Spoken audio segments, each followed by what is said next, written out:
Just maybe some initial thoughts on what has happened over the past few days there in Iran and the Middle East. Well, I worry that this war is going to end in tears, both for America and Iran. Why? Because we've gone to war 4 times now in the Middle East, whether that's Afghanistan, regime change in Afghanistan, Iraq, Syria, and Libya. And all of those adventures have happened badly. We don't have good governments in any of them. Over 20 million refugees from those different countries have fled the country, and great suffering. So Iran could be that way unless there's a Venezuela type situation where he just stops bombing at some point and says we're going to deal with whoever comes next, which seems to be the way he's leaning today. But President Trump has said we want regime change. Secretary of War said we don't want regime change. We're not out for regime change. We just want to degrade.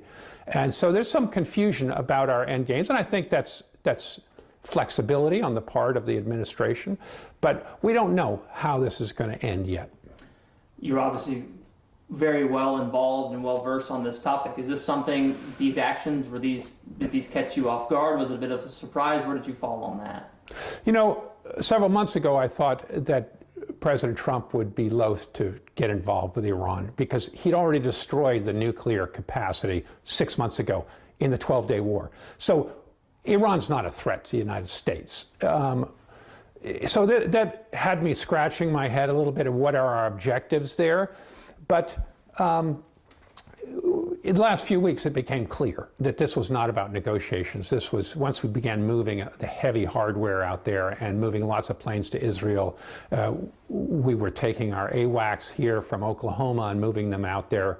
So it was quite clear that he wasn't going to back down, and he was going to take down Iran to some level. How much? It's still a question. I was going to say, do you see uniformity? You were mentioning that there's, one guy is saying one thing, right? Whether it's the president, and then one of his upper brass is saying something completely. Do you see uniformity within the administration right now? Well, everybody is putting their shoulders to the wheel in order to degrade Iran. And what the end game is, that's what's unclear. And the Iranian regime, unlike the Arab regimes, has much more institutional depth. It's much more resilient, and it's not clear that the regime is going to collapse in the way that Iraq or Syria or Libya did. So that's the difficult part, because if they want regime change, they're going to have to go much further down the line and kill a lot more Iranians.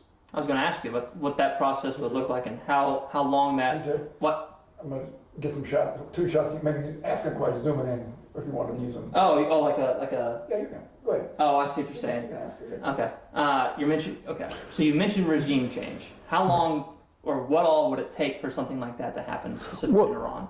That's what we don't know, and that's the big question mark, because the Iranian regime is much more resilient and it has much more institutional depth. And we saw 6 months ago when we attacked in the summer, when we attacked Iran, we killed about 30 of the top leaders, not the supreme leader, but they were able to reconstitute very quickly. And already the prime minister has put together a committee to reconstitute. So it's not clear what will happen. There is not a known opposition inside Iran that's prepared to take over. Nobody is armed except for the military, and the military is strong. The IRGC and the Revolutionary Guard are powerful. So it's not like the Iranian people could just rise up and take over. Yes, there have been demonstrations, but that's far from taking over. And you could degrade it enough that civil war breaks out. And that's what we've had in Iraq, Syria, Libya, Afghanistan. Once you just erase all governments and kill lots of people, then you're going to get the Kurds, Azeris. Only 50% of Iranians are Persians. The other 50% belong to different ethnic groups. And America's already talking. President Trump had a long conversation yesterday with Kurdish leaders in Iraq, trying to get, because there are about 9 million Kurds in Iran. So you could get a Kurdish uprising against the Persians, trying to get some autonomy in their region. There's Azeris, there's about 12 million, more than that, 20 million Azeris in the north. There are Baluch in the south. So this could get very complicated. And that's what the regional powers are worried about. They do not want millions of refugees pouring out of Iran. Iran is 4 times bigger than Afghanistan or Iraq. And we had 5, 6 million refugees coming out of each of those countries. Here, we could have 20 million refugees just flooding the area. So Saudi Arabia, Kuwait, Turkey, our allies, Pakistan, they don't want Iran to fall apart. So we have to manage this just right, and that's the difficult part. We're talking about next steps. So for the United States, what do you think next steps look like? Well, I think that President Trump will stop before there's regime change. And he's looking to talk to people within the Iranian hierarchy who are willing to reach out to the United States and accommodate in some way that could stabilize Iraq before the government really gets destroyed. So that's what he's going to be looking for. He said already, though, that the U.S. had a few upper-level Iranians in mind, but they'd all been killed in these bombing raids, and so it's unclear who their next layer is going to be. He said quite openly, he said, we may not know anybody else once we continue to bomb more. So obviously, everything is being experimented with right now. If we try to localize this, what do you think immediate or long-term impacts to Oklahoma would be from what's happened? The immediate one is that I just paid $3 more to fill up my gas yesterday. The world consumes about 100 million barrels of oil a day. And if that goes up by $10, as it has per barrel from 70 to 80 or 72 to 82, that's about $1 billion a day in extra costs. So if this drags on a long time and oil doesn't get out and the price continues to go up, it's very expensive. That's not only the oil. We just had 4 planes blown up the other day, and that's each one is about $250 million. Then it costs several million dollars a day to have each aircraft carrier crew working in the Gulf. So this is very expensive. The bill is going to add up very quickly, not to mention all the arms that are being used and so forth. So it's a big drain. This is billions and billions of dollars, and it could go to, University of Oklahoma could use that money, or poor people in Oklahoma could have free health systems. So there's big trade-offs between guns and butter, and that's what's going on here. You mentioned this, the bill could rack up quickly.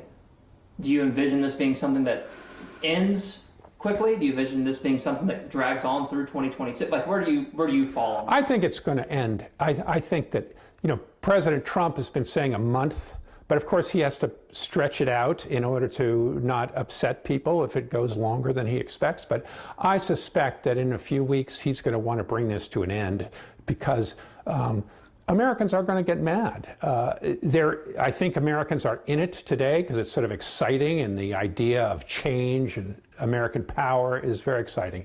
But and the Iranian regime has been a pest. It's been a pest to Iranians. Many Iranians, and I know many here in Oklahoma City, were happy to see the Supreme Guide killed, but they're very worried about their country. And I think Americans will get worried because there hasn't been a big conversation about this. The questions about whether it's illegal, they haven't gone to Congress, what does this do, why aren't we spending the money at home? Those questions are going to be knocking at President Trump's door very quickly unless he brings this to an end.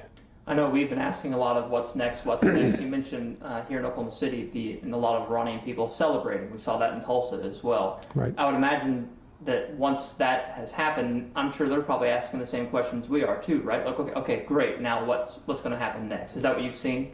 Yes, and that happened in Iraq. People celebrated when Saddam Hussein was brought down, and the big statue was torn down. But then the war went on for years and years, and there was civil war, and it turned into a tearful situation. So this is far from over. People are a little giddy right now because it's all very new, and one can imagine a better future for Iran. But promising freedom to countries doesn't necessarily mean freedom. And we've promised 4 times in the past freedom to Middle Eastern countries, and we haven't delivered it. So whether there's going to be freedom for Iran or something that's not happy, we don't know. I was going to say, I'm not asking you to use a crystal ball and make a formal prediction or anything, but you're not envisioning this being something like we were just referencing with Iraq, where something that goes on for years and years and years. That's not what you're thinking. I don't think so, because I don't think the state is going to collapse. I think it's going to be, there is a Venezuela possibility for this, where there's not regime change. You just take out the leadership, let some new leadership from within the same party form, and hope that they're more pliant than the old one was. Would you consider that best case scenario, that the new leaders slide in, they're ones that the United States would agree with, and that they're, I'm not going to use the word peace, but that it's more stable? Is that the best case scenario with all this? Well, I think the best case scenario for many Iranians who are hoping to get rid of the Islamic Republic would like to see new leadership from within the Iranian hierarchy who would contemplate not renewing the supreme leader and just leave the parliament there, because there is a president in Iran, there is a parliament, they are voted on, there are elections. So you could in a sense get rid of the Islamic part and just keep the state. It's formed already. So it's not like Iraq, where you don't really have an ongoing parliament, you don't have democracy, you don't have a tradition of democracy. Iran is a sort of hybrid regime, as we call it, which has this theocracy, but it also has elections and a parliament. That parliament doesn't have much power, but it could have more power in the future. And I think many Iranians would like that outcome. Okay, switching to the school. You've been obviously at the university for a long time, and now that you're dealing with these students who are in international studies, the ones specifically that we might be talking to, how inquisitive have they been over what's happened there in Iran? Oh, well, our college, the Bourne College of International Studies, has been just boiling with interest. And yesterday in class, we just talked Iran the whole day. The kids all came in with questions. They were eager and knew a lot. I was amazed at how much reading they've been doing and studying up on Iran. And so it was very impressive. And it's exciting. These are the moments where people study American foreign policy and they learn a tremendous amount. I'm sure we will get their answers too, but curious what you have gathered from the students in terms of what their thoughts are or what their opinions are, kind of where they're falling on where we're at right now. Well, like Americans themselves, the students are very divided. There are some who are skeptical about the government and our ability to impose a better world on the Middle East. They've been studying the Middle East for some time. They've seen, where things have gone wrong in the past, and we've spent a great deal of money, trillions of dollars, on trying to bring freedom to the Middle East, if you will. But many others are, this is an opportunity for America to change Iran and to help Israel and to perhaps, clear out American enemies and make the world more compliant to an American vision of what international relations should be.